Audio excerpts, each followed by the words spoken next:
বিয়ের পর মেয়েরা কি করে স্বামীর সাথে ফোন কল নিয়ে ঝগড়া করে, ফোন কল নিয়ে আমি একটু চেষ্টা করতেছি, শুনবা? এই শোনো, আমি যদি তোমাকে একটা কল করি, তুমি আমাকে 5টা কল করবা।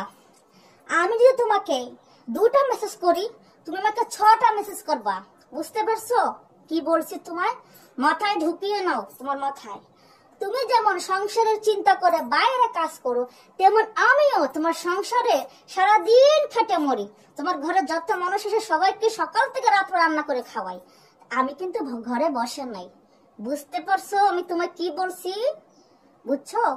তাই যখন আমি কল করব তখন তুমি কল ব্যাক করবে, কারণ এই কলটার যোগ্যতা আমি রাখি। আমি তোমার একমাত্র বউ। কথায় আছে না, সংসার সুখী হয় রমণীর গণে, সংসার ধ্বংস নারীর কারণে। তে বুঝতে পারছো আমি একজন নারী। আমি চাইলে রমণী উঠতে পারি, আমি ধ্বংস করতে পারি, তবে আমি একজন বাচ্চার মাও। তাই আমি যখন তোমাকে ফোন করব, তুমি হাজার বেসা আমার কল রিসিভ করবে। ভুলে যেও না যে আমি বসে বসে ঘরে আরামে আছি, সেটা মনে করো না। আমি কিন্তু সংসার সারাদিন কাজ করি, সকাল থেকে উঠে রাত দিন তোমার সংসারে খাটতে খাটতে আমার জীবনটা একবার ছাই হইয়া গেছে। তাই আমি কল করা মারতেই একটা কল দিলে তুমি 3টা কল ব্যাক করবা। এটার যোগ্যতা আমি রাখি।